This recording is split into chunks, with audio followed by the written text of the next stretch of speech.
너무나도 아름다워라 주님 계신 영광이네라. 이 찬양하시고 우리 강의 시작합니다. 너무나도 아름다워라 주님 계신 영광의 나라. 너무나도 귀하도다 주님 계신 영광의 모자. 저 영광의 나라 내가 소망하오라. 죄가 지곤 갈 수 없어 주님 계신 영광의 나라. 금은 모아 다 준다 해도 나는 부럽지 않아. 내 주님만 바라보니 세상 영원 부럽지 않아. 저 영광의 나라 내가 사모하오니 어느 남자 갈 수 있어 주님 계신 영광의 나라. 사랑하는 형제들이여 기름 듬뿍 준비합시다. 주님 나라 곧 임하리니 깨어있어 기도합시다. 저 영광의 나라 나를 기다리오리. 할렐루야 나는 가리라 주님 계신 영광의 나라. 아멘. 기도하겠습니다. 은혜로우신 아버지 감사합니다. 오늘도 우리를 사랑해 주셔서 훈련의 낭소로 인도하시고 창세기의 말씀을 같이 나눌 수 있도록 은혜 주셔서 감사합니다. 오늘도 말씀을 나눌 때 그 말씀들이 살아있는 말씀이요 생명의 말씀이 될 수 있도록 성령님 도와주시옵소서. 시정을 맡겨오며 예수님의 이름으로 감사하며 기도합나이다. 아멘. 예, 이 시간에는 창세기 교재 141쪽입니다. 141페이지에 보시면 46장이 나오게 되어지는데요. 이제 46장은 드디어 이제 야곱이 애굽으로 내려가는 그 부분을 말씀해 주고 있어요. 1절부터 7절 야곱 가문의 애굽 이주. 자, 보면은 야곱이 죽은 줄만 알았던 그 요셉이 살아있다는 소식을 듣게 되죠. 그것도 애굽의 총리가 돼서 자기를 내려오라고 한다는 어떤 그런 말씀을 들을 때 얼마나 기뻤을까요? 자, 그래서 그가 내려가겠다고 결심을 합니다. 자, 그런데 문제는 뭐냐면 야곱이 그 가나안 땅을 벗어나서 애굽에 내려가는 것을 주저한다는 거예요. 예, 주저해요. 야곱이 그러면 왜 애굽에 내려가는 것을 주저했을까? 왜 두려워했을까라고 하는 거예요. 그는 그의 조부 아브라함과 그의 아버지 이삭으로부터 들었던 얘기들이 있잖아요. 자기 할아버지는 애굽에 내려갔다가 그 자기 할머니를 누이 동생을 속였던 얘기도 들었을 거 아니에요. 그죠? 또 자기 아버지도 애굽으로 내려가려고 했다가 하나님이 내려가지 말라고 했다는 그런 말씀을 들었잖아요. 그러니까 그 들은 말씀을 통해서 혹시 나도 애굽에 내려가면 하나님께서 싫어하지 않을까 그런 거죠. 예, 옛날 야곱 같았으면 어떻게 했을 것 같아요? 그런 생각 했겠어요? 안 했겠죠. 예? 옛날 같으면 말려도 어떻게든지 머리 굴려가고 내려갈 거예요. 그죠? 그런데 야곱이 이제는 바뀐 거예요. 사랑하는 아들이 내려오라. 수레까지 다 보내고 했음에도 불구하고 내려가는 것을 주저하는 거예요. 이건 뭐냐? 그만큼 야곱은 지금 영적으로 성장했다는, 성숙해서 자기 육신의 감정을 따라 살지 아니하고 뭐에 따라요? 하나님의 뜻이 뭐냐? 정말 하나님이 원하시는 거냐? 근데 이걸 찾는 거죠. 우리가 영적으로 성장한다는 게 바로 이런 거예요. 성숙하지 않았을 때는요, 육신의 감정을 따라 살아요. 자기 기분을 따라서 모든 것을 결정하고 판단하고 움직입니다. 그러나 성장하면 자기 육신의 감정을 따르는 게 아니라 하나님께서 뭘 원하시는 거예요. 그래서 하나님이 가라시면 가고, 이건 아무리 가기 싫어도 가는 거예요. 또 심지어는 아무리 가고 싶어도 하나님께서 가지 마라 그러면 안 가는 거예요. 이게 성장하고 성숙했다는 뜻이거든요. 그러나 이제 야곱이 애굽에 내려갈 수 있는 길이 열렸음에도 불구하고 두려워하는 거예요. 자, 그때에 하나님께서 그를 찾아오셔서 약속하시고 말씀하시죠. 그래서 하나님의 말씀을 듣고 나서야 야곱은 이 애굽으로 내려가는 것이 내 개인의 생각이 아니구나, 내 감정이 아니구나, 이걸 깨닫고 순종해가는 어떤 이런 부분을 보게 돼요. 그러니까 야곱이 애굽에 내려가는 것은 이미 그의 조부 아브라함 때 약속했잖아요. 창세기 15장에 너희 후손이 이방에 객이 되어서 400년 동안 그들을 섬기겠고 그 후에 많은 백성을 끌고 다시 돌아오겠다라고 하는 그 약속이 있단 말이에요. 그 언약의 성취의 과정이라고 하는 것을 알게 되는 거죠. 예. 그래서 하나님께서는 이제 출애굽의 전조가 되는 그 사건을 허락하시는 거예요.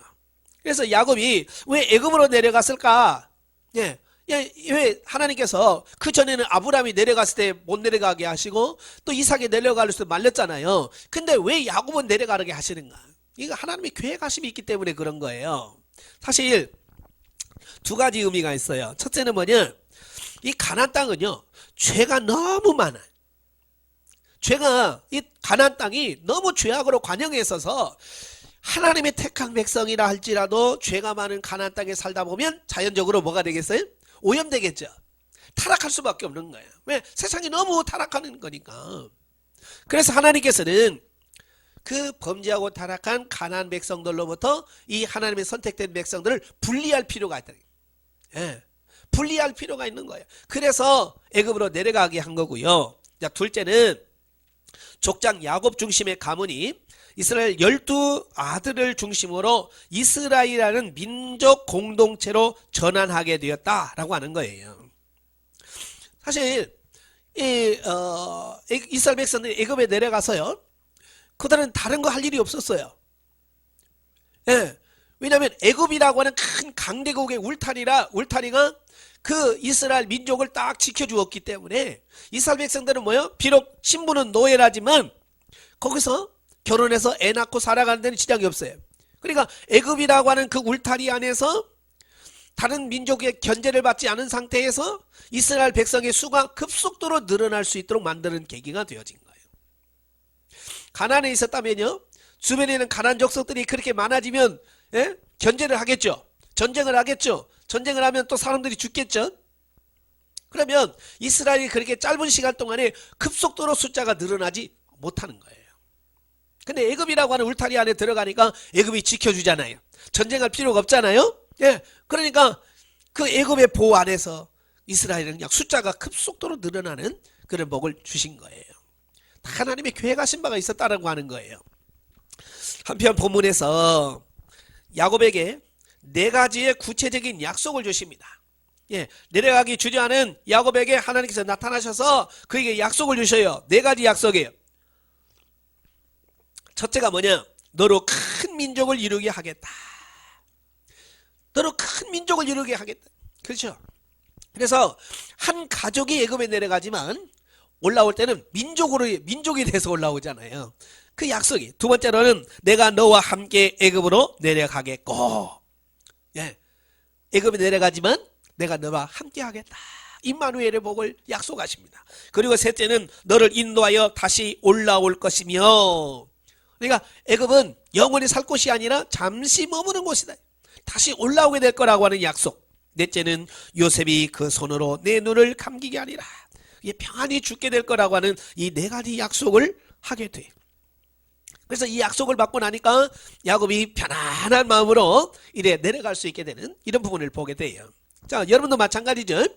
하나님의 뜻인가 아닌가 깨닫지 못했을 때는 모든 일이 불안하죠. 그죠?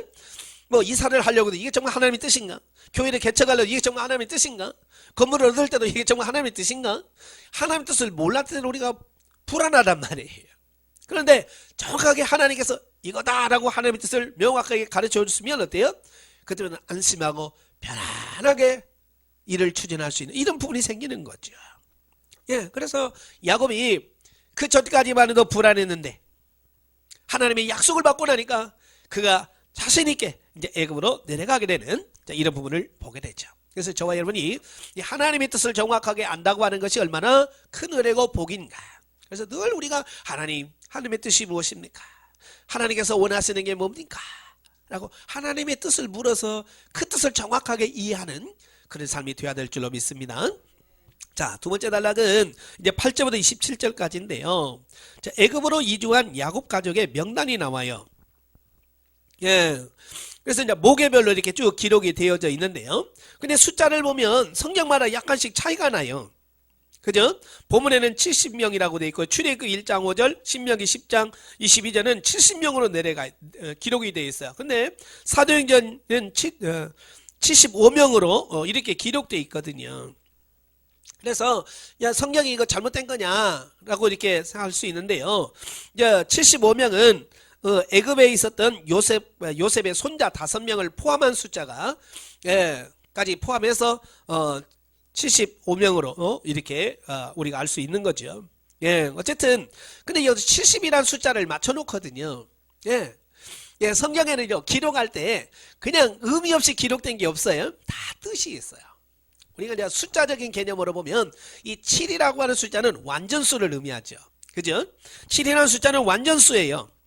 또 10이라고 하는 것도 완전성을 의미하는 10 숫자라거든요.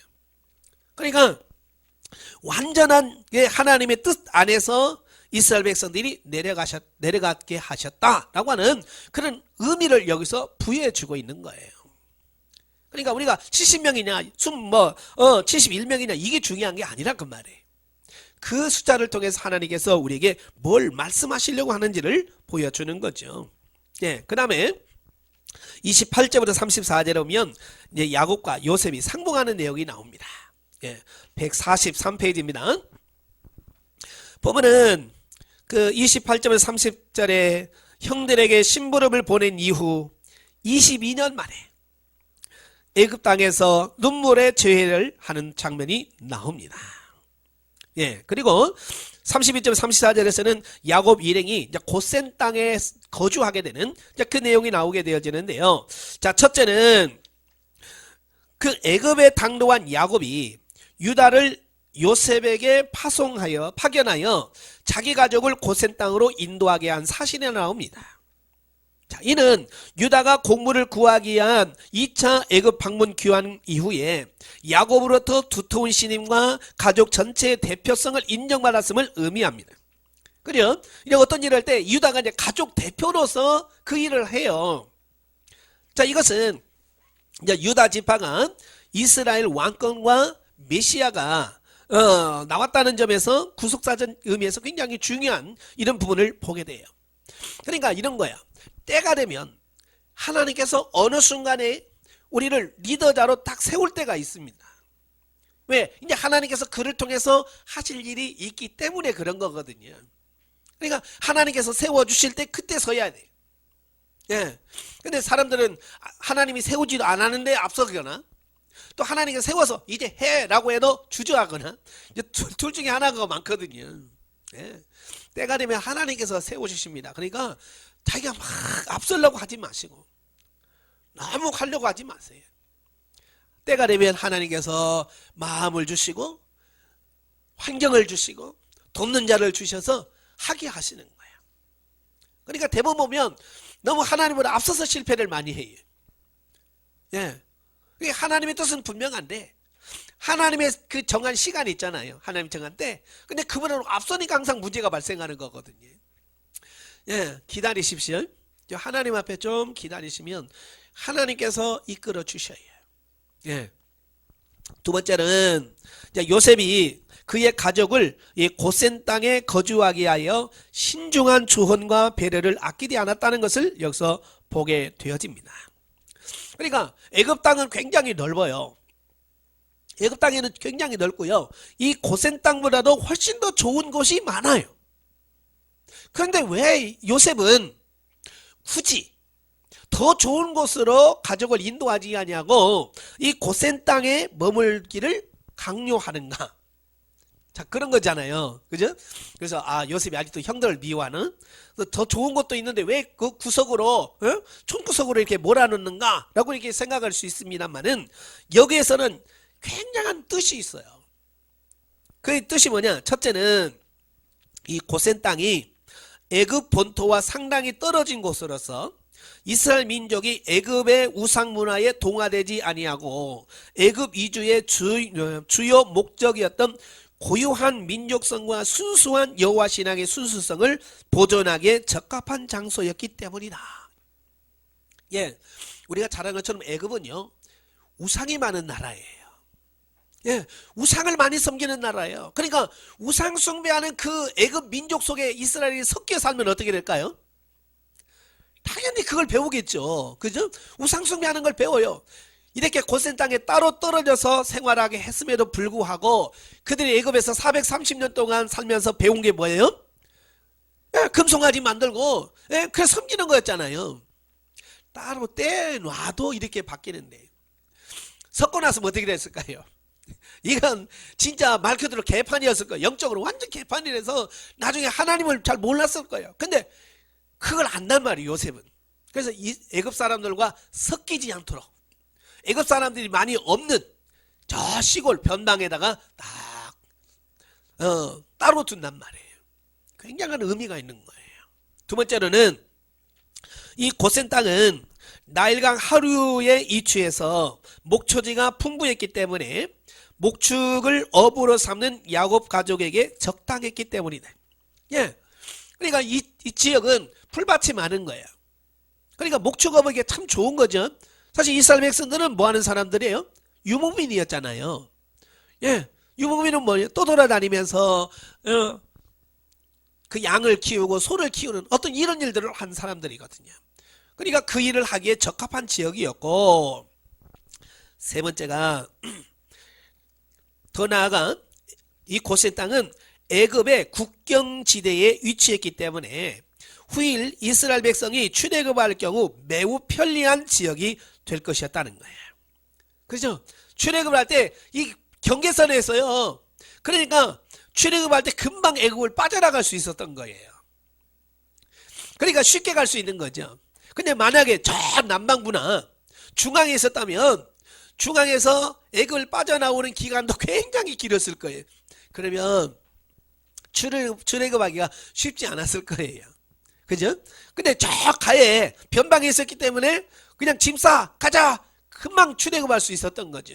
그래도 바로가 쫓아오잖아요. 그죠? 예. 벌써 요셉은 당장 눈앞에 있는 현실만 보고 결정하는 게 아니었다는 거예요. 미래를 바라보고 하나님이 계획하시는 게 뭘까? 여기까지 바라보면서 일을 추진하는 거예요. 참 이런 걸 보면서 우리가 하나님께 간구할 수 있는 게 이런 거예요. 참 저도 보면 왜 이렇게 우리는 근시안적일까? 우리는 당장 1년, 2년 앞을 내다보지 못하고 어떤 걸 계획을 하고 추진하는 이런 부분들을 보게 돼요. 참 그래서 너무 우리가 영적으로 영적인 눈이 너무 어둡구나. 저도 그걸 늘 보게 돼요. 여러분도 이런 영적인 눈이 열려지길 위해서 기도하시길 바라요. 그래야 이렇게 수백 년 후를 내다볼 수 있는 그런 안목이 생기는 거예요. 자, 47장으로 넘어가지요. 47장은 이제 애굽에 정착하는 내용이 나옵니다. 자, 1절부터 12절 야곱 가족의 바로 아련과 고센 땅 정착이 나오는데요. 1절부터 4절에 보면 요셉의 형들의 바로 아련과 그의 고센 땅 정착 청원을 기록하고 있고요. 7절부터 12절까지 보면 야곱의 바로 아련과 바로에 대한 축복 및 야곱까지 그들의 청원대로 고센 땅에 정착한 사실을 기록해 주고 있어요. 자, 여기서 고센 땅이 비록 애굽 사회와 격리된 곳이기는 하지만 목초지일 뿐만 아니라 국경지대로서 애굽의 전략적 요충지였음에도 불구하고 바로가 야곱 가족의 요구대로 그 땅을 선뜻 이방인인 야곱 가족에게 허락했다는 거예요. 놀라운 거예요.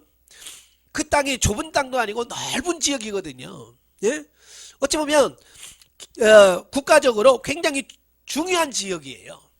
그런데 그걸 달라고 했을 때 그래 내가 그걸 허락할게 거기서 살아라 라고 쉽게 허락했다는 거예요. 그 이유는 요셉이 당시 바로의 절대적인 신임을 받았다는 것을 의미하는 거예요. 이게 얼마나 바로 왕이 요셉을 신임했는지.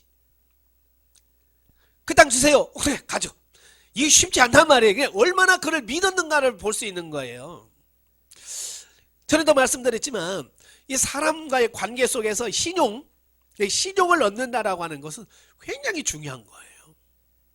그러니까 저와 여러분들이 이 목회를 하려면 항상 가족들의 신임을 얻어야 되겠고 더 나아가서 주변에 있는 사람들의 신임을 얻어야 돼요. 근데 가끔 보면 교회 목사가 담임 목사가 교회 주변 사람들하고 신임을 못 얻고 하면 교회가 부흥이 안 돼요. 자, 그러려 보면 조금 불이익도 당하기도 하고 그래요. 예. 내가 주장을 이렇게 내세우기 못할 때도 많아요.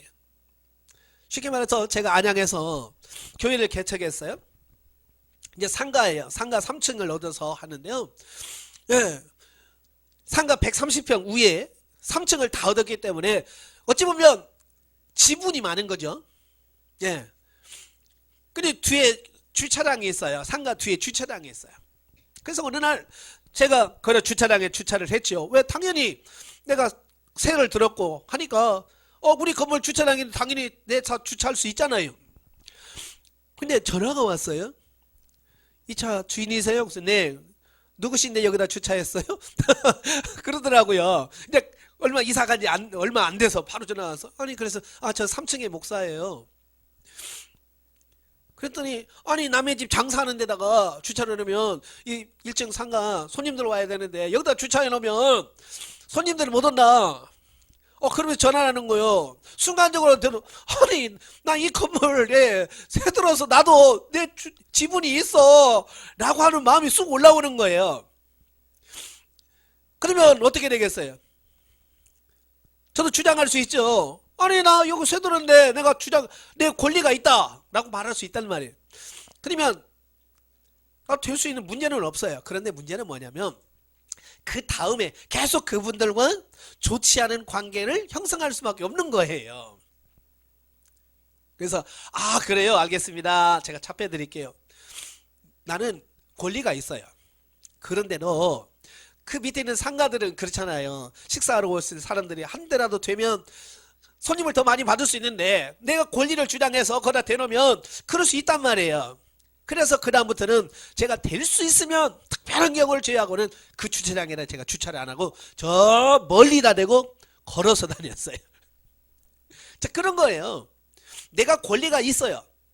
그럼에도 불구하고 그들과 좋지 않은 어떤 이런 것을 맺으면 앞으로 목회하는데 어렵다는 거예요. 그러니까 이런 거예요. 신임을 얻어야 돼. 신임을. 그러니까 요셉은 철저하게 신임을 얻으니까 아주 중요한 땅인데도 불구하고 이 땅 주십시오. 가져라. 그 다음에 두 번째는 하나님께서 당신의 언약을 성취하시기 위하여 직접 바로의 마음을 감동시키사 움직이셨음을 증거한다. 예, 쉽지 않은 결정인데도 하나님께서 바로의 마음을 움직였어요. 그래서 그렇게 다 허락하신 하나님의 뜻이었다는 것을 보게 되고요. 자, 여기서 이제 중요한 것은 뭐냐면 그 야곱이 내려가서 바로에게 그러잖아요. 우리가 잠시 머물러 왔습니다. 그러죠. 우거하러 왔다. 우거라고 하는 말은 뭐냐면 임시로 거처하는 걸 말합니다. 그러니까 아무도 그가 애굽에 내려가서 430년 동안 있을 거라고 생각했어요, 없어요? 아무도 생각 안 했어요. 그냥 잠시 지금 기근이 들어서 7년 기근 끝나면 기회 봐서 우리가 나가겠습니다. 그 얘기거든요. 그런데 사람의 생각은 그랬는데 어때요? 430년이라는 세월을 거기에 머물게 되는 거예요. 이건 뭘 의미하냐면 우리가 어떤 일을 할 때에 내 생각대로 되어지는 게 하나도 없더라 그 말이에요. 저도 처음에 제가 1996년도에 개척을 했어요. 인천에 개척을 하면서 그 주인이 그러더라고요. 2년 계약은 해야죠? 그러더라고요. 2년 계약해야죠? 그래서 아니요, 1년만 하겠습니다. 왜 제가 1년만 한 줄 아세요? 빨리 부흥해가지고 1년 안에 다시 나와서 난 2층으로 올라갈 거야. 지하 아니고 2층으로 올라갈 거야 라고 생각을 한 거예요. 누구 생각이에요? 내 생각이죠. 그래서 주인한테 1년만 계약합시다. 제가 그랬어요. 근데 1년만 있었겠어요? 9년이나 있습니다. 참 그걸 보면서 생각이 이거 사람의 생각하고는 하나님 생각하고는 다르구나. 나는 잠깐 1년 있다가 북에서 나오려고 했는데 하나님은 9년이라는 세월 동안 그 지하에서 햇빛 하나 들어오지 않는 곳에서 9년 동안 저를 훈련시키신 거예요. 그걸 통해서 깨닫는 게 뭐냐? 이게 사람의 생각하고 하나님의 생각은 너무 다르다. 예, 그 얘기를 그것을 깨닫는 거예요. 바로 야곱도 마찬가지예요. 우리가 잠깐 머물러 왔습니다 라고 했는데 잠깐이 430년이라 그 말이에요. 그러니까 여러분이 앞으로도 목회를 하든 뭘 하든 여러분의 생각과 하나님의 생각은 전혀 다를 때가 있다는 것을 기억하셔야 돼요. 그러니까 내 고집만 막 내어서 이렇게 아니면 안 됩니다, 이렇게 할 필요가 없다는 얘기예요. 우리는 항상 하나님의 뜻에 순복할 준비 되어 있어야 돼요. 그래서 나는 이곳에서 머물고 싶지만 하나님께서 가라시면 가야 되고, 나는 가고 싶지만 하나님께서 머물러라 그러면 머물러야 되는 거예요. 전적으로 하나님의 뜻 안에서 이루어져야 된다. 근데 보통 많은 분들이 그래요. 주의 종이라고 하면서도 이 하나님의 인도하심에 굉장히 둔해요. 가라고 해도 버티고 가지 말라고 해도 먼저 가고, 예. 그래서 어려운 건 너무 많거든요. 그래서 영적으로 항상 깨어 있어서 하나님의 인도하시는 그 때에다가 우리가 맞추는 훈련, 그게 중요한, 그게 영성적 삶이에요. 13절부터 26절까지 보면 요셉의 이제 기근 정책이 나와요. 기근이 7년이 있었잖아요. 그동안 요셉이 취한 탁월한 기근 정책을 기록하고 있는데요. 예, 이는 야곱 가족이 이방 땅 애굽에서 어떻게 아무 부족함이 없이 안전하게 정착했는가를 보여주면 물론 이스라엘 민족이 애굽을 대기근으로부터 구원한 공신의 후예라는 자긍심을 심어준다는 점에서 굉장히 중요하다고 하겠다. 그러니까 그 요셉이 아주 탁월하게 모든 어려움을 착착착 해결하니까 애굽 사람들로부터 신임을 얻어요. 네. 그래서 요셉이 신임을 얻으니까 그냥 그의 형제들과 그의 가족들은 그냥 덩달아서 신임을 얻어서 편하게 살 수 있는 어떤 이런 부분들을 보게 됐죠. 먼저 13절 23절에 보면 요셉이 예상된 극성한 7년 기근을 맞이하여 지혜로운 양국 정책을 실시함으로써 애굽을 부강하게 만드는, 여러분 7년 6년 정도 되면 나라는 어떻게 돼요? 어지간한 나라는요 못 견딥니다. 쓰러집니다. 아마 우리나라도 마찬가지일 거예요. 만약에 우리나라에 1년 동안만 비가 하나도 안 와가지고요 농사가 하나도 안 되면요 정말 우리나라는요 경제적으로 모든 문제가 팍 떨어질 거예요. 근데 7년이 계속된다고 하는 것은 이건 큰 문제예요. 그런데 애굽은요 더 부강한 나라가 됐어요. 왜? 그 요셉이 아주 지혜롭게 모든 일들을 처리했기 때문에 그런 거죠. 예, 그래서 도리어 부강한 나라가 되고 특별히 왕권을 완전히 공고하게 한 사실이 드러납니다. 이 왕권이라고 하는 것은요 왕이 가지고 있는 힘을 말합니다. 예, 나라도 그렇죠. 왕권이 강한 나라는요 왕의 명령 하나에서 나라가 착착착 진행됩니다. 근데 왕권이 약하면요 왕이 뭐라고 해도 백성이 안 따라주면 그 나라가 어떻게 강한 나라가 되겠어요? 될 수가 없죠. 근데요 이 권력은 어디서 나오냐면 돈에서 나오는 거예요. 돈을 왕이 얼마나 쥐고 있느냐, 그죠? 돈을 얼마나 쥐고 있느냐에 따라서 그 왕에서 힘이 나오는 거예요. 근데 이 요셉이 아주 기가 막히게 해가지고요, 모든 돈을 다 왕궁으로, 왕의 재산으로 다 해놓고요, 땅도 전 국토를 왕의 땅으로 다 이렇게 바꿔놓는 거예요. 그러니 모든 나라의 땅이 왕의 땅이고 모든 돈이 왕의 돈이고, 그러니까 왕이 얼마나 왕권이 강하겠어요. 이거 쉽지 않아요. 여러분, 이 토지 정책을 편다는 게요, 쉽지 않거든요. 예, 아마 여러분 재개발 해보신 적이 있으신가요? 저도 재개발 때문에 이곳에 왔는데, 재개발할 때요, 그 조그마한 땅덩어리 가지고 그 개발해서 새로운 아파트를 짓고 하는 것도요, 쉬운 게 아니에요. 얼마나 말이 많은지. 그죠? 누구는 하자 그러지, 누구는 하지 말자 그랬지, 누구는 이렇게 하자고 했지. 그 작은 땅덩어리 하는데도 그렇게 말이 많더라고요. 근데 애굽이라고 전 국토를, 이걸 토지 개혁을 할 때 쉽겠어요? 어렵죠. 그런데 요셉이 그 모든 것을 착착 진행해 가는 거예요. 아무 문제 없이 다 해놓고도 나중에 백성들이 고맙습니다, 우리를 살려주셨어. 예, 불만이 없는 거예요. 이렇게 완벽하고 깔끔하게 토지 정책을 완벽하게 바꾼 사람은 없다고 말이에요. 근데 그것이 어디서부터 준비되어 있냐면, 시위대장 보디발의 집에서 가정 총무하면서 행정적인 부분들을 잘 훈련받은 결과라는 거예요. 그러니까 이런 거예요. 여러분이 지금 부교육자 생활하든 뭘 하든 내가 거기서 어떻게 훈련을 잘 받느냐, 이것이 나중에 내가 목회사역에 갔을 때 그게 다 뭐가 되느냐, 다 그게 도움이 된다는 거예요. 예, 그러니까 배워야 되는데 사람들이 배울 생각을 안 해요. 예, 그냥 머리만 될 생각을 해요. 제가 9년 동안 그 지하에서 그렇게 오랜 생활을 할 수 있었던 건 뭐냐면, 저도 젊은 혈기에 빨리 개척을 해서 나도 내 목회 배우겠다라고 하는 어떤 그 부분이 앞선 거예요. 나도 부목사로서 교회 가서 좀 훈련 받고 배우고 이런 부분이 필요한데, 그런 부분을 별로 배우질 않고 그냥 바로 간 거예요. 그러니까 빨리 나가긴 했지만 훈련되지 않은 상태로 가니까 거기서 훈련 받으려니까 얼마나 힘들겠어요. 부목사는 담임 목사가 이렇게 가르쳐 줄 수도 있고 이렇게 할 수도 있잖아요. 근데 담임 목사는 누가 이렇게 가르쳐 줄 사람이 없잖아요. 참 그렇더라고요. 그래서 이 훈련이라는 게 그래서 중요한 거구나. 예.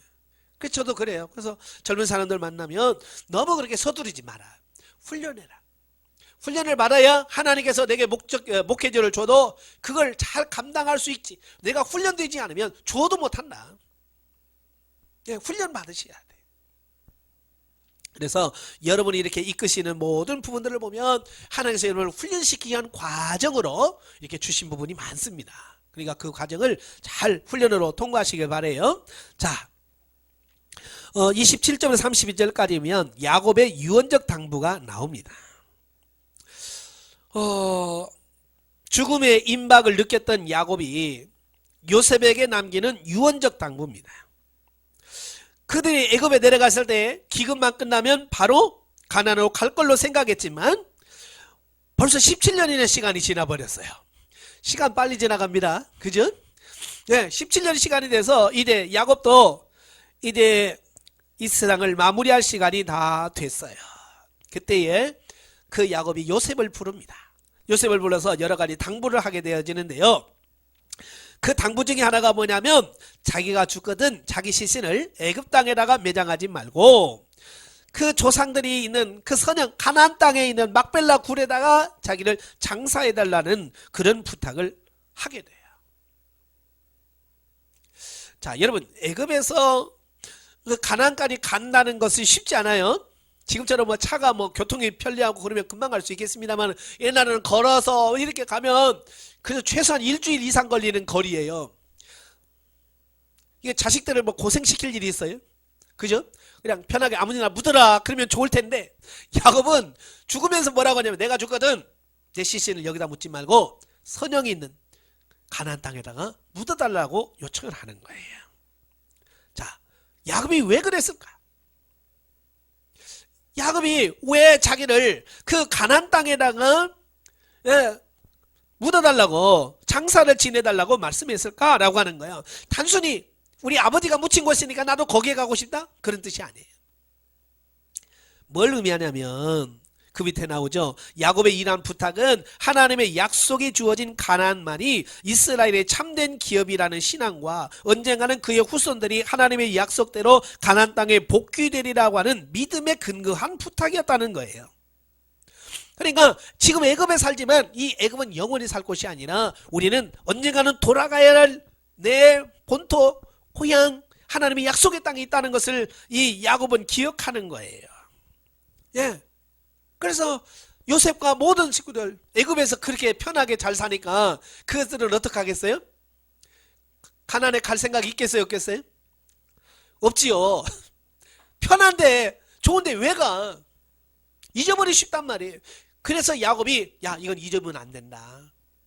우리는 이곳에 영원히 살 사람이 아니야. 우리는 가야 될 곳이 있어. 우리가 가야 될 본향이 있다는 거예요.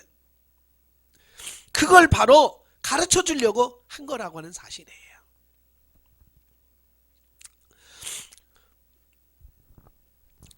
자, 그래서 바로 야곱은 자기를 고센 땅이 아니라 그 가나안 땅에 묻어달라고 이렇게 말한 거죠. 자, 영적에 보면 요셉이 종살이를 하고 말씀을 지키다가 감옥에 갇혔으나 결국은 애굽을 다스릴 수 있는 자가 되고 자신을 괴롭혔던 자들을 관용하는 자가 되었다. 마찬가지로 하나님은 오늘날 우리도 성령으로 진리를 분별하고 말씀을 지키고 세상 나라를 다스리고 정복함으로 세상에서 진리로 승리하기를 원하신다. 그러니까 여러분도 우리가 고난받을 때 보면 서럽잖아요. 서러우면 어떤 생각 들어요? 내가 나중에 너 반드시 갚아줄 거야. 이런 생각 같잖아요. 자, 그 보디발의 집에서 종살이 할 때 얼마나 서러웠겠어요. 그죠? 또 보디발의 아내의 유혹을 받아서 감옥에 들어갔을 때 얼마나 더 서러웠겠어요. 그죠? 그런데요, 중요한 것이 뭐냐면 제 성경에 보니까 그가 총리가 되었을 때 그 보디발이나 보디발의 아내를 불러다 놓고 너 일로 와봐. 너 옛날에 나한테 어떻게 했어? 따졌어요? 안 따졌어요? 안 따졌더라는 거예요. 이걸 보면서 요셉은 그게 하나님의 훈련하는 파트너로서 그때 필요한 분이었구나. 이걸 안 거예요. 여러분도 마찬가지예요. 지금 오늘날 여러분을 이 자리에 있게 한 분들이 있어요. 그죠? 훈련에서 파트너라고 그러죠? 그 파트너들이 알게 모르게 여러분들에게 괴롭혔지만 결국 그 괴롭힘이 여러분을 하여금 기도하게 만들고 하나님에 엎드리게 만들어서 결국 오늘날 우리를 만든 거란 말이에요. 그러니까 그들을 미워할 필요가 있어요, 없어요? 없잖아요. 도리어 그들 때문에 고마운 거죠. 그죠? 보디발의 집에서 그렇게 혹독하게 훈련을 받았기 때문에 총리로서 역할을 잘 하는 거 아니에요. 그죠? 보디발의 아내가 유혹이 있었기 때문에 감옥에 가게 되고 감옥에 갔기 때문에 총리가 된 거 아니에요. 바로 이런 거예요. 그러니까 시선을 넓게 보면 그들을 우리가 원수가 아니라 서로 협력할 수 있는 자가 된단 말이에요. 그래서 여러분이 힘들게 하는 사람들을 용서하고 품을 수 있는 사람이 되어야 되는 그 얘기를 하고 있는 거예요. 그러니까 요셉은 그걸 잘 알단 말이에요. 성숙. 그러니까 보디발의 아내도 다 용서할 수 있고 더 주님의 은혜 안에 들어가서 같이 갈 수 있는 이런 부분이 되는 거예요. 그만큼 여러분도 성숙돼야 된다 그 말입니다. 자, 48장으로 가지요. 이제 1절부터 7절까지 보면 야곱의 언약 전수 및 요셉의 두 아들에 대한 양자 입양이 나옵니다. 이제 병들어서 임종이 가까웠을 때에 그를 찾아가지요. 그때에 하나님께서는 야곱은 요셉에게 그 하나님의 구속의 언약을 요셉에게 전수해 줍니다. 예, 전수를 해줘요. 다시 말하면 자기 자신이 이삭에게 받았던 그 축복을 요셉에게 그대로 물려주는, 자, 이 부분이라고 볼 수 있지요. 예, 이러한 언약 전수는 언약을 받았던 개인은 비록 죽지만 하나님의 언약의 후손을 통하여 끊임없이 이어져 결국에는 반드시 성취되리라는 확신한 야곱의 신앙에 근거한 것이었다라고 하는 것을 보게 됩니다. 자, 이런 걸 보면서 중요한 게 뭐냐면 저와 여러분도 항상 이 내게 있는 비법, 노하우 이런 것들을 어떻게 해야 돼요? 전수해주고 가르쳐 줄 수 있어야 돼요. 참 우리나라는요 그게 안 되잖아요. 자기 딸한테도 비법 안 가르쳐주면 자식에게도 안 가르쳐줘요. 그냥 죽을 때까지 하다 그냥 꼴까닥 죽으면 끊겨버리는 거예요.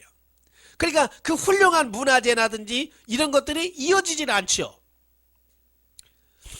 그러면 안 되는 거예요. 물려줘야 돼요. 저도 이렇게 교육을 하고 강의를 하는 이유도 뭐냐면 제가 훈련을 받으면서 하나님이 저를 통해서 알게 하고 깨달아진 부분들을 저만 알고 있으면 끝나잖아요. 그죠? 저에게서 끝나는 거예요. 그런데 이렇게 나누면 제가 경험한 것을 나누면 배우잖아요. 배워서 여러분들도 동일한 경험을 하게 되고 그만큼 폭이 넓혀져서 하나님이 일하는 데 도움이 된다는 그 말이에요. 그러니까 여러분도 또 배워서 또 여러분들 그 훈련을 다 통과한 다음에 또 여러분의 누군가가 여러분들 또 전해줘야 되잖아요. 전수해야 되잖아요. 그렇죠? 기도는 이렇게 하는 거란다. 하나님의 음성은 이렇게 듣는 거란다. 그래서 그런 부분들을 잘 전수해줘서 그들도 하나님과 동행하는 삶을 계속해서 유지할 수 있도록 만드는 부분들이 중요하다. 예. 여러분 개인 것은 없어요. 다 하나님의 나라를 위해서 쓰라고 준 거거든요. 예.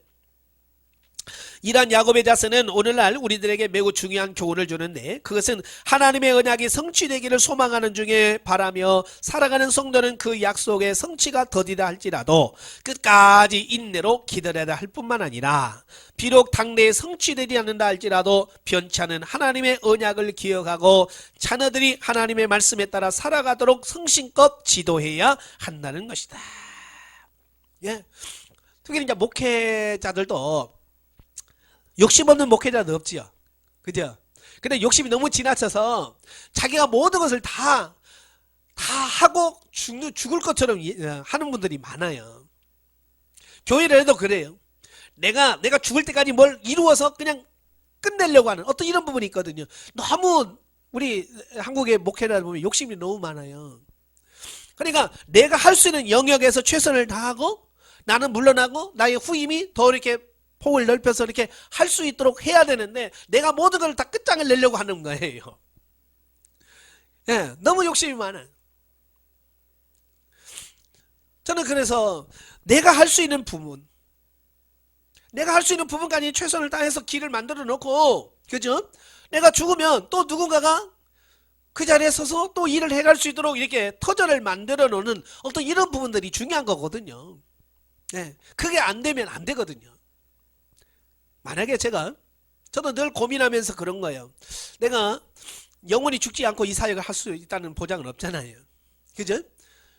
저도 이제 은퇴가 10 몇 년밖에 안 남았어요. 그러니까 그 전에 이런 기틀을 다져놓고 또 누군가를 세워야 되겠죠. 그렇죠? 세워서 나의 뒤를 이어서 할 수 있도록 이 사역이 계속 이어질 수 있도록 만들어 놔야 되는데 그렇게 전혀 그걸 준비되지 않은 상태에서 그냥 내가 열심히 하다가 어느 날 내가 죽으면 내가 죽는 그 순간 이 훈련은 끝이야. 그렇잖아요. 그건 아닌 거죠. 근데 여러분도 마찬가지예요. 너무 욕심내지 말고 이어갈 수 있도록 그 틀을 만들어 놓는 그 일들을 하는 여러분 되셔야 될 줄로 믿습니다. 자, 그리고 이제 5절부터 7절에 보면 그 야곱이 요셉의 두 아들 므낫세와 에브라임을 양자로 삼아요. 자, 이걸 보면 야곱은 아들 욕심이 굉장히 많죠. 지금 아들이 몇 명이나 있어요? 12이나 있잖아요. 예, 야곱이 낳은 아들만 12이 있는데 또 요셉의 두 아들 므낫세와 에브라임을 내가 내 아들로 입양하겠다라고 말하는 거예요. 자, 그래서 이제 실질적으로는 12지파지만 보면 13지파를 형성하게 돼요. 그죠? 13지파로 형성이 돼서 나중에 광야에 나오면 레위 지파는 특별히 구별해서 하나님의 일하는 지파로 따로 세우고 나머지 12지파가 형성이 돼서 이스라엘이라는 공동체를 형성할 수 있도록 이렇게 마련해 주신 거죠. 자, 이런 걸 야곱은요 죽기 직전에 다 한 거예요. 미리 하나님께서 이런 계획을 갖고 계실 거다. 그래서 미리 살아있을 때 이런 걸 정리를 탁 해놓는 거예요. 그러니까 나중에 요셉의 두 지파를 이렇게 12지파로 이렇게 세우고 레위 지파를 하나님이 일할 때 모세가 세우잖아요. 그럴 때 아무도 반기를 안 들어요. 왜? 야곱이 이미 죽기 전에 이런 것을 다 기틀을 다 마련해 놓았기 때문에 아무 문제가 없었던 거예요. 만약에 이런 게 없었다면 이스라엘 백성들이 아니 왜 죄를 왜 우리 지파로 나누어? 에? 그렇게 따졌을 거예요. 그러니까 여러분도 죽기 전에 재산 관리 이런 거 다 해놓으셔야 돼요. 아시겠죠? 에? 그냥 아무것도 안 해놓고 죽으면 자식들끼리 서로 분쟁이 생겨지고 싸울 수 있어요. 미리 다 해놔야 돼. 야곱은 이렇게 다 모든 것을 다 해놨어요. 그래서 요셉이 이제 두 몫을 받게 되는 거예요. 모든 유산에 두 몫을 받게 되죠. 예, 요셉의 몫은 에브라임과 므낫세라고 하는 두 아들이 받게 돼요.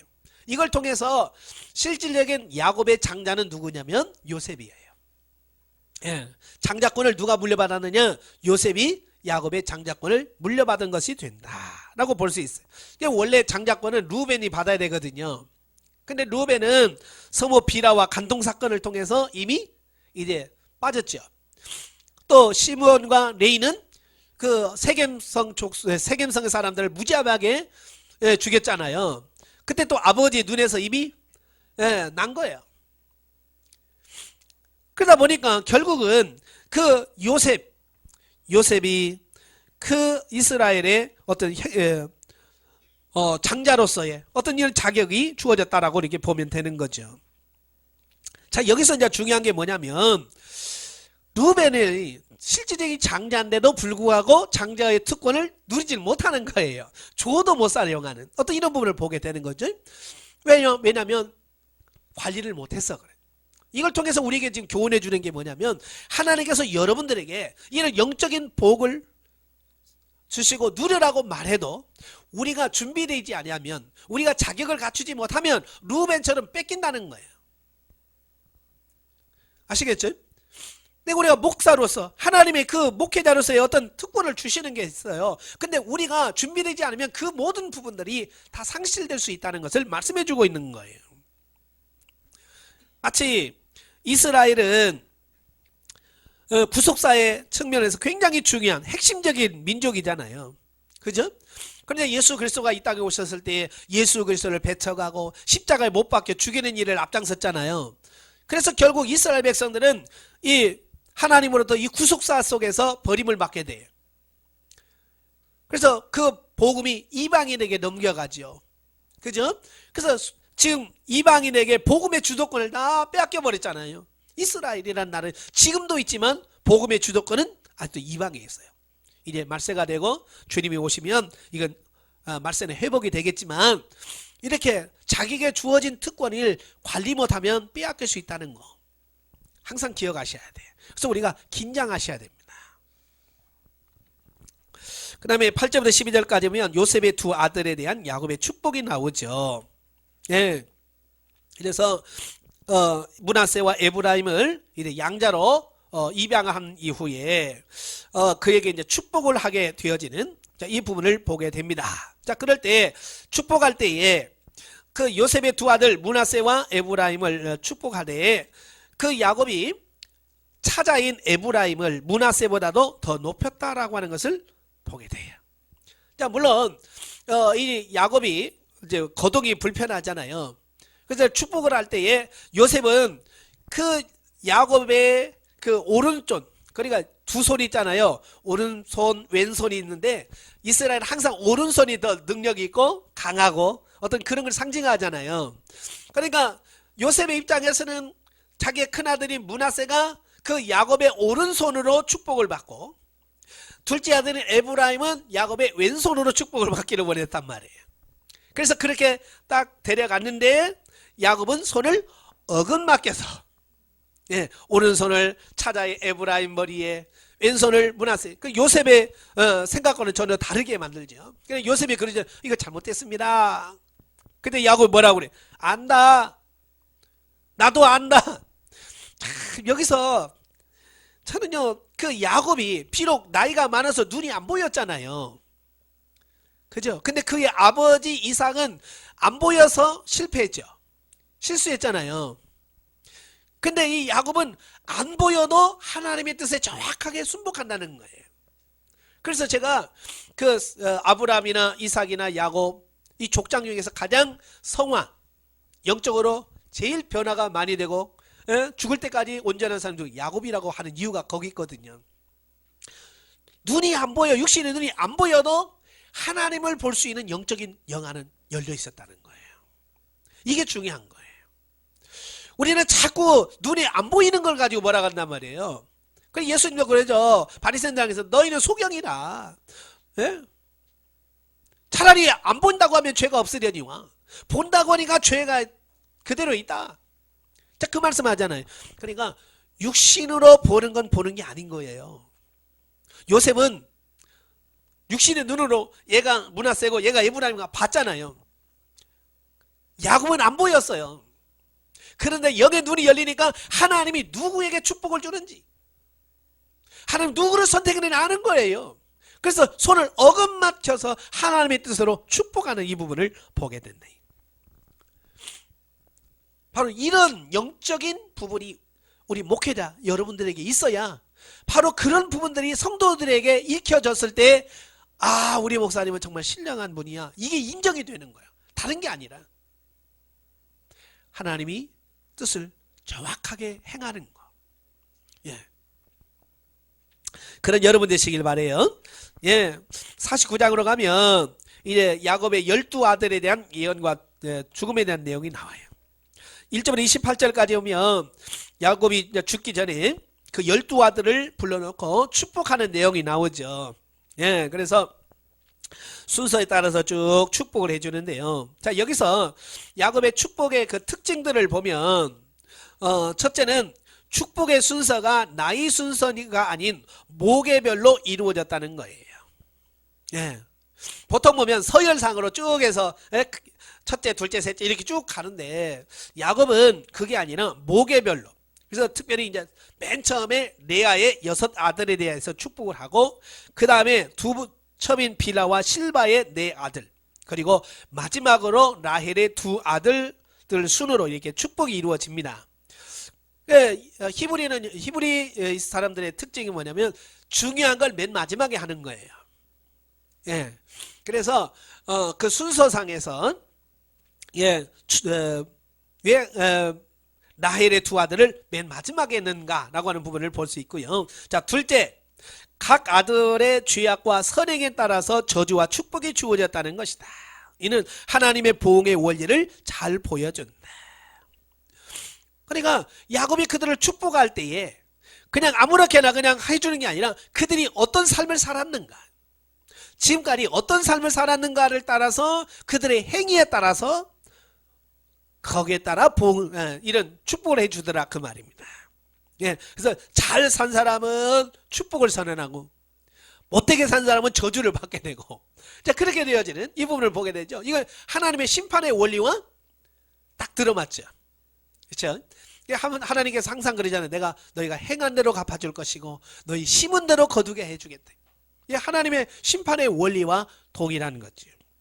그리고 세 번째는 이스라엘 미래사에 대한 하나님의 계시였다는 거예요. 즉 하나님은 야곱의 12아들에 대한 축복을 통해서 메시아 강림을 중심으로 한 이스라엘 민족의 미래사와 구속사 전개의 큰 흐름을 계시하신 것이다 라고 하는 거예요. 그러니까 이 야곱이 12아들을 축복하는데요, 그 이후의 역사를 보면 이 야곱이 예언한 대로 되어진다는 거예요. 대단한 거 아니에요? 그죠? 자, 이걸 보면 아까도 말한 것처럼 야곱의 영적 통찰력이 얼마나 대단한지를 볼 수 있는 거예요. 육신의 눈은 안 보여. 그런데도 영적인 영안이 열리니까 앞으로 하나님의 구속사가 누구를 통해서 어떻게 이루어져 갈 것인가를 쫙 꿰뚫어보는 영적 통찰력. 이게 중요한 거예요. 저도 늘 하나님께 기도하는 게 이런 거거든요. 하나님, 내 눈을 열어서 보게 해 주옵소서. 하나님의 역사하심을 볼 수 있게 해주시고 하나님이 이끌어 가시는 그 시대를 볼 수 있는 영의 눈을 열어달라고. 이걸 보지 못하니까 우리가 세상의 흐름에 그냥 같이 떠내려가는 거예요. 이렇게 보여야 시대를 앞서갈 수 있는 삶이 되어지거든요.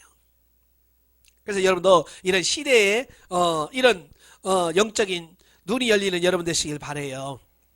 예, 한편 본문에 언급된 야곱의 이 예언의 노래는 왕국 시대를 거치고 예수 그리스도에 이르는 동안 이스라엘 역사 속에서 모두 성취되어지는, 자, 이 부분을 보게 되고요.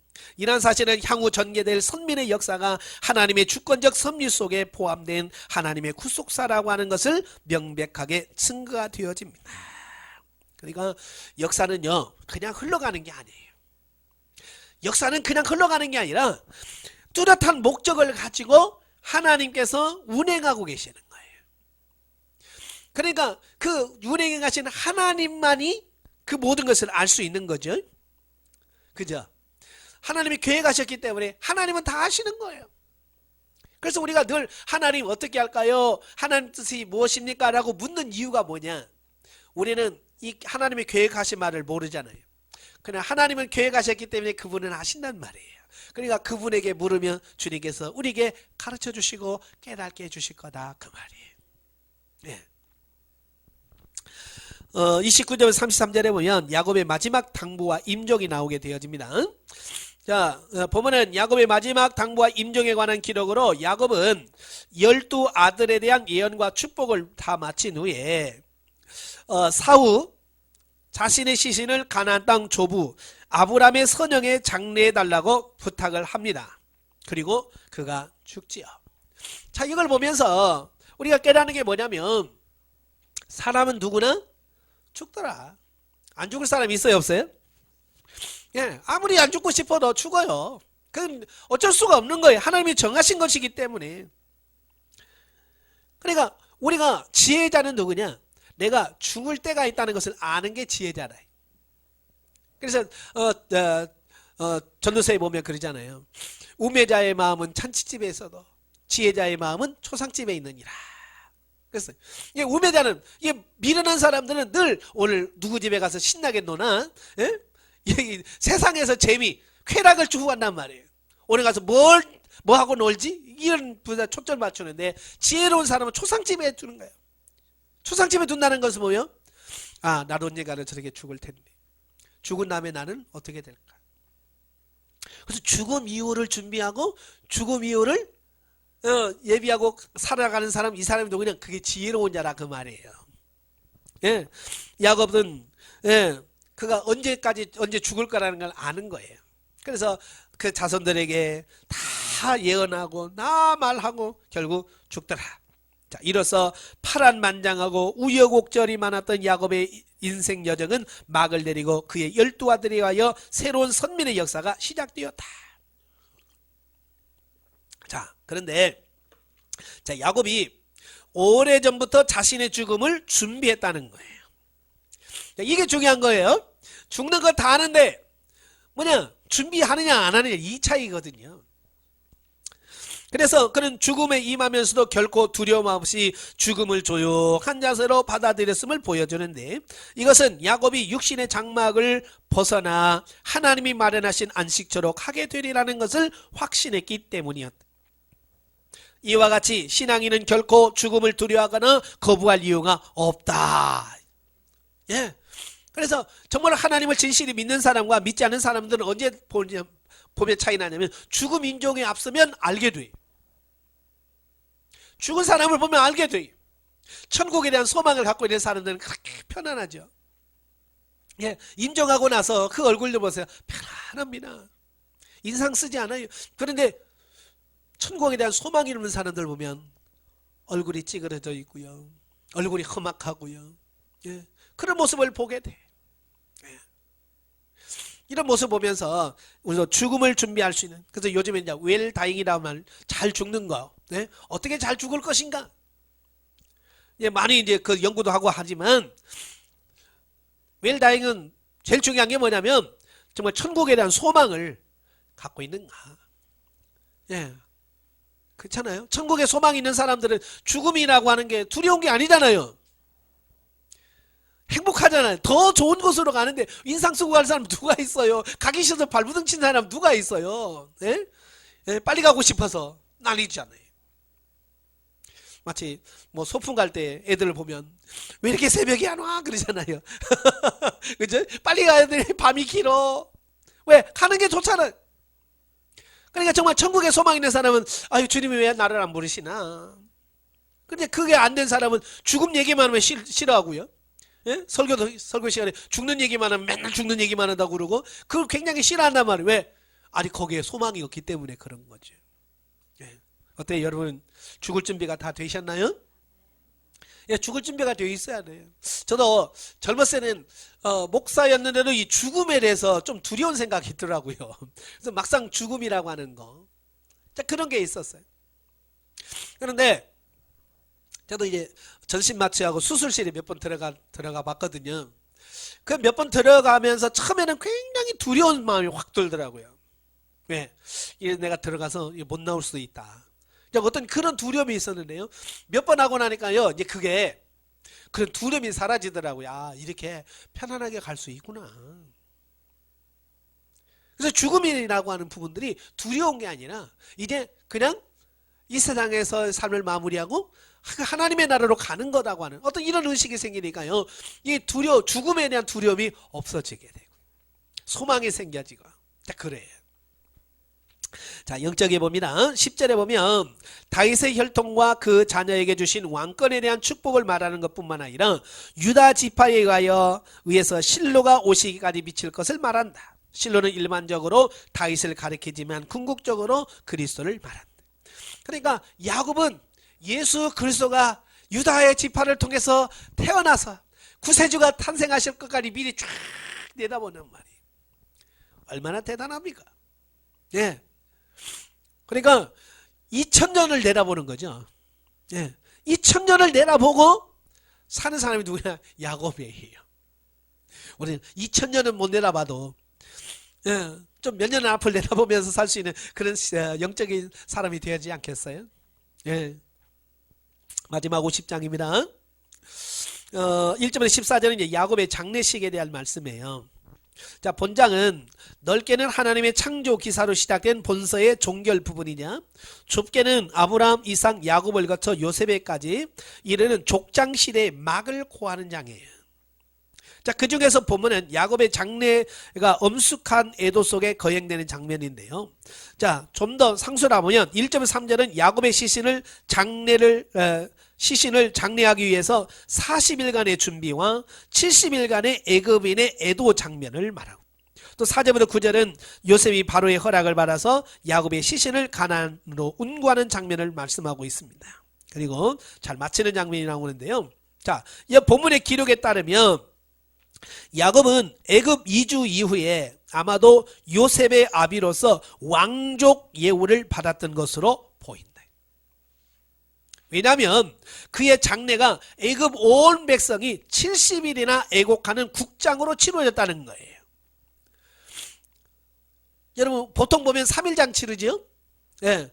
그래서 조금 훌륭하거나 이런 국가에 한 사람 5일장 치릅니다.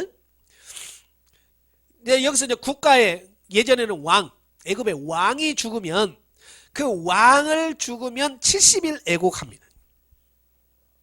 그런데 아니 왕도 아니고 그 요셉의 아버지가 죽었는데 70일 동안의 애곡을 기간을 정해놓고요. 국장을 치러요.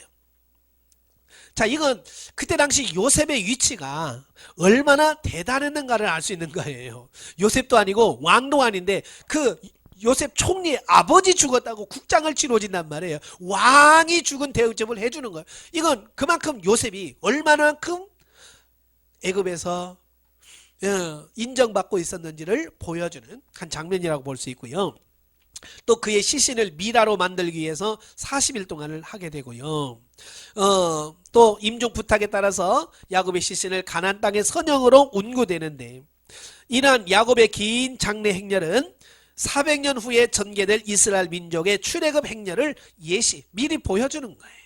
이렇게 나오게 될 거다라고 하는 부분을 보여주고, 한편 야곱의 가나안 땅 막벨라 굴 장사는 야곱 개인에게는 애굽 이주 전 브엘세바 언약의 성취이고, 구속사적인 면에서는 가나안 땅을 이스라엘의 소유로 인친 행위자 야곱이 하늘 가나안으로 들어간 것을 상징한다라고 볼 수 있는 거예요.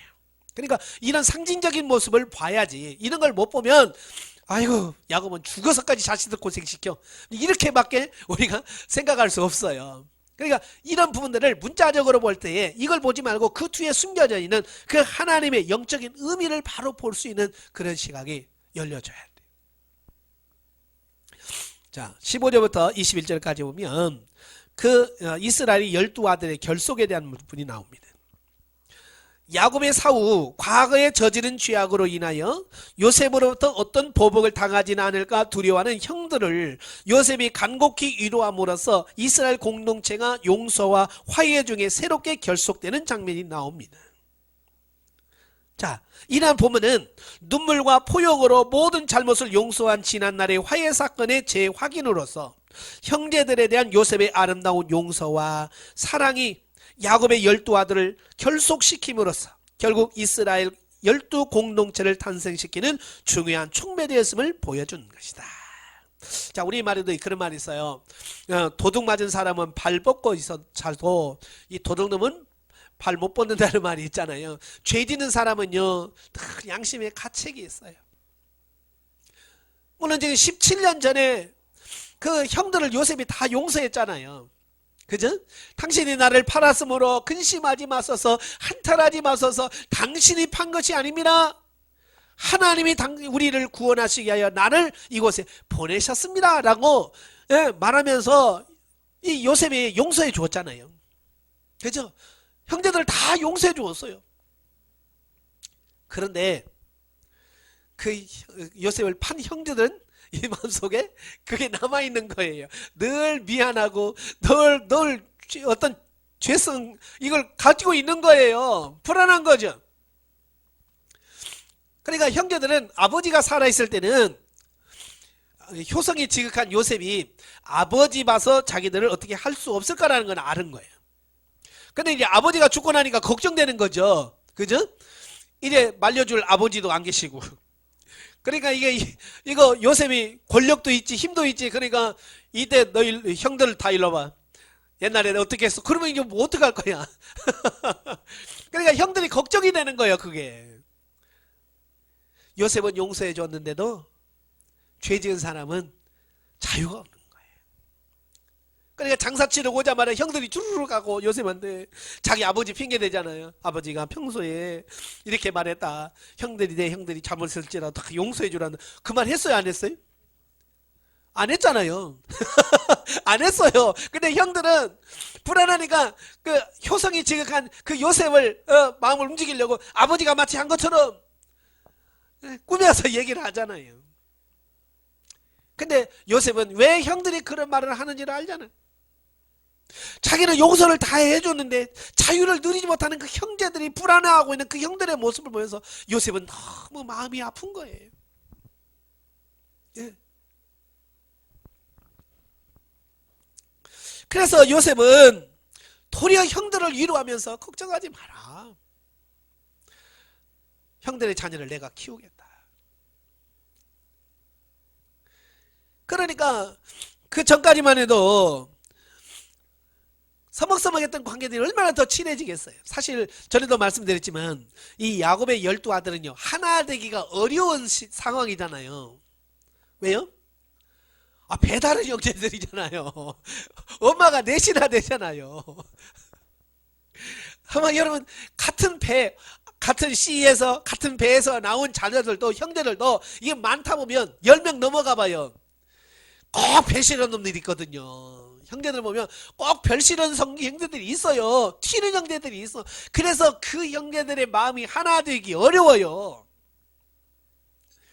근데 이거 배가 다른 형제들이니까 얼마나 이거 어렵겠어요. 그런데 그걸 하나로 딱 결속할 수 있었던 게 뭐냐? 요셉이라고 하는 사람이 그를 품고 사랑하고 본을 보여주니까 그게 가능하다 그 말이에요. 만약에 요셉이 거기서 그걸 품지 못하고 누가 그때 팔자고 누가 그랬어? 제일 먼저 한 사람 누구야? 나와. 그랬다고 한다면 그 형제들 중에서 나는 아니야 제가 그랬어 그러면서 이 하나 되기는커녕 거기서 분열의 씨가 되고 나중에 거기서 나를 일러? 네가? 그러면서 형제들까지 얼마나 또 싸움이 있겠어요. 근데 요셉이 그냥 다 그걸 전혀 그러지 않고 다 사랑으로서 덮어버리니까 그 형제들 통해서 그 없어져 버리는 거예요. 그래서 하나 될 수 있는 거예요. 여러분도 마찬가지예요. 교회에서나 가정에서나 항상 자꾸 누구의 잘잘못을 따지려고 하지 마세요. 가끔은 우리 자꾸 재판장이 돼가지고 누구는 잘못했고요, 누구는 잘했고요. 우리 정지하기 쉽단 말이에요. 그러면 속 시원할지는 모르지만 결국은 교회가 깨지더라고요. 제가 해보니까 그래요. 그래서 목회자들은 항상 성도들을 용서하고 하나 될 수 있도록 하나됨에 초점을 맞추고 하셔야 돼요. 그래서 뻔히 누가 잘못했다는 걸 알지만 그걸 지적하고 막 하기보다는 용서하고 사랑할 수 있는 그런 부분이 필요한 거예요. 22절부터 26절까지 보면 요셉의 유언과 죽음에 대한 부분입니다. 자, 보면은 본서의 최종 결론 부분이자 이제 37장부터 시작된 요셉의 이야기의 최종 결론입니다.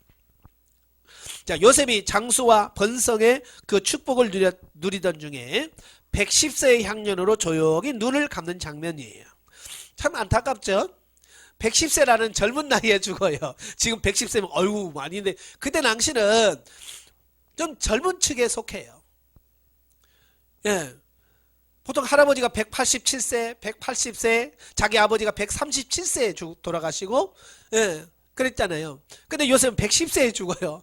예. 굉장히 빨리 죽을 편인데도, 예. 오래 산다고 하는 것은 꼭 복은 아니잖아요. 그죠? 예. 이로써 12장에서 아브라함으로부터 시작된 그 이스라엘 민족의 족장사는 막을 고하게 된다. 특별히 우리는 이스라엘 역사 가운데 극히 짧은 시대에 불과한 야곱과 요셉에 관한 기록이 본서의 절반을 차지하고 있음을 볼 수 있는데 이는 성경의 기록이 연대기적 기술이 아니라 구속사적 기술이기 때문이며 야곱과 요셉의 이야기는 하나님의 구속사의 전개를 극명하게 드러내주고 있는 것이다. 그렇죠? 엄청나게 긴 시간보다 어쩌면 야곱과 요셉 그 짧은 시간의 기간을 창세기 절반 이상을 차지하고 있다 그 말이에요. 그만큼 구속사에서 이 야곱과 요셉이 차지하는 비중이 그만큼 크다라는 것을 보게 돼요. 요셉은 어린 시절부터 예굽의 총리 시절까지 오직 성실과 신앙으로 시종 일관되었던 실록 구약시대 가장 아름다운 신앙의 인물로 그리스도의 모형이었다. 그러므로 요셉의 생애는 오늘날 그리스도를 본받아 살아야 할 우리가 추구하고 닮아야 할 진정한 아름다운 생애 모습이라고 할 수 있다. 예. 그래서 예수 그리스도의 어떤 삶의 모형으로 제시한 사람이 누구냐? 요셉이다. 그래서 성경에 보면 요셉은 허물이 기록이 안 돼 있어요. 그죠?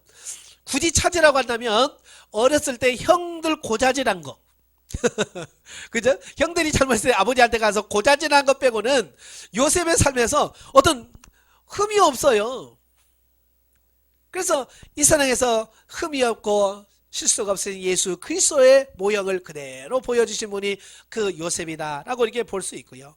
오늘 저와 여러분들이 이 세상을 살면서 본받아야 될 어떤 모델, 모형 이 바로 그 요셉이라고 볼 수 있는 거죠. 자, 요셉도 그가 죽기 전에 하나의 또 유언을 남겨요. 그 유언이 뭐냐면 자기 시신을 애굽 땅에다가 묻지 말고 훗날에 가나안 땅에 들어갈 때 자기 시신을 들고 가라, 메고 가라 라고 하는 그런 유언을 남기고 있는 것을 보게 돼요. 자, 이러한 사실은 요셉 역시 선조의 언약을 전수받아 약속의 땅을 향한 신앙이 뜨거웠음을 보여주고 있는 거예요. 다시 말하면 야곱도 애굽에 내려와서 얼마나 잘 살았겠어요. 그죠? 요셉이 얼마나 잘해줬겠어요. 그런데도 야곱은 애굽 땅보다도 어디를 더 사모했어요? 가나안 땅을 사모했잖아요. 그래서 내가 죽거든 내 시신을 가나안 땅에다 묻어주라 라고 말씀했죠. 그만큼 가나안 땅을 사모했다는 뜻이에요. 요셉도 마찬가지예요. 애굽의 총리가 돼서 누려야 될 모든 것을 다 누렸습니다. 그러면 애굽에서 그만큼 누렸으면 그냥 애굽에서 그냥 주저앉아도 되잖아요. 안 주여도 상관없잖아요. 그런데도 야곱도 자기 아버지의 신앙을 그대로 물려받은 전수받은 자잖아요. 그러니까 애굽 땅은 영원히 머물러 있을 땅이 아니라는 거예요. 그걸 안 거예요. 그래서 그걸 백성들에게, 이 후손들에게 가르쳐줘야 되는데 뭘로 가르칠 거냐? 자기를 묻지 않고 그 시신을 그 미라로 만들어서 관에 넣어서 그냥 묻지 않고 놔두는 거예요. 그리고 후손들이 볼 거 아니에요. 아니 왜 안 묻고 여기 있어요? 그럴 때 이 할아버지가 돌아가시면서 우리는 언젠가는 나갈 텐데 그때 이걸 가지고 가라고 그랬다 라고 하는 말을 들으면서 이스라엘 백성들이 무슨 생각을 했겠어요? 우리는 애굽 땅에서 영원히 살 게 아니고 우리는 언젠가는 나가야 되는구나. 적과 꿀의 가나안 땅을 향해서 가야 되는구나 라고 하는 생각을 늘 갖고 있도록 만드는 그 역할을 했을 거예요. 그러니까 자기 자신만을 위해서 안 해요. 요셉은 자기 자신을 위해서 뭐 죽은 시신 뭐 땅에다 묻든 무슨 상관이 있겠어요. 그죠? 뭐 불에 태우든 뭐든 무슨 상관이 있겠어요. 그런데 요셉은 그걸 자기 시신을 귀중하게 여기라는 말이 아니라 가야 될 가나안 땅이 있다. 이걸 기억하도록 만들기 위해서 그렇게 한 거죠. 그래서 우리가 주의 일을 할 때 항상 이런 마인드가 필요한 거예요. 나 개인만을 위해서가 아니라 백성도들, 믿음이 연약한 자들이 하나님 앞에 바로 세워져 갈 수 있도록 지도하고 이끌어 나가는 그런 마인드가 필요한 거죠. 그래서 요셉과 같은 이런 야곱 같은 이런 영적인 마인드를 가져야 돼. 그리고 목회를 해야 돼. 영적이에 봅니다. 요셉은 많은 역경 가운데 자기를 괴롭게 하였던 자를 진정으로 용서하고 애굽을 잘 다스리는 자로 변화되었다. 하나님은 진리로 성도들을 세우게 하여 대인관계를 통해서 훈련시키신다. 그러니까 이런 요셉을 만들기 위해서 어렸을 때부터 계속 파트너를 붙여주셔서 훈련시켰거든요. 그 결과 오늘날의 요셉이 되어진 거예요. 자신을 괴롭히던 대상에 대한 미움과 증오를 극복하고 사랑하고 도울 수 있는 단계에 들어갈 때 성숙한 믿음의 단계에 들어갈 수 있다. 진리에 따라 순종하기 위해서는 단번에 되어지는 것이 아니라 자신과 투쟁하는 과정이 있다. 자기를 이기는 사람이 죄를 이길 수 있다. 피 흘리기까지 자기와 투쟁하여 죄를 이기고 환경을 극복할 수 있는 자가 되어야만 한다. 결국 영적인 싸움은 자기와의 싸움이잖아요. 그죠? 자기 자신과의 싸움이에요. 이 자기 자신과의 싸움에서 우리가 이겨야지. 자기 자신과의 싸움에서 지면 안 돼. 그래서 사도 바울로 내 몸을 쳐서 복종케 하면 남을 전파한 후에 내가 버림을 받을까 두렵다.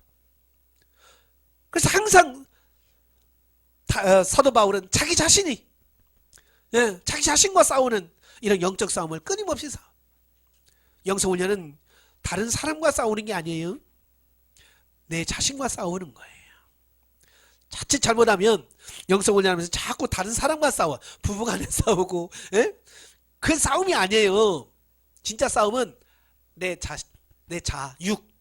육과 싸워서 하나님 말씀대로 살지 못하게 하는 이 육신을 쳐서 하나님 말씀을 살 수 있도록 만드는 이 영적인 싸움이 우리 안에서 끊임없이 일어나야 되고 거기서 얼마만큼 승리하느냐에 따라서 우리가 어떻게 변화될 것인가가 결정되어지는 거예요. 어쨌든 이 훈련을 잘 통과하고 나가신 여러분 되시기를 주님으로 축원합니다. 기도하겠습니다. 은혜로우신 아버지 감사합니다. 오늘 창세기를 마무리하면서 하나님께서 어떻게 인류 구속사를 이끌어 가시는지를 그 야곱과 요셉의 삶을 통해서 보여주고 있습니다. 오늘도 우리의 눈을 열어주셔서 야곱이 바라봤던 그 영적인 눈이 오늘 우리들이 되어지게 하여 주셔서 우리도 그들과 같이 하나님의 나라를 소망하면서 하나님의 이끄심을 바라보면서 달려갈 수 있는 우리 모두가 될 수 있도록 도와주시옵소서. 예수님의 이름으로 감사하며 기도합나이다. 아멘. 하나님께 영광드립니다.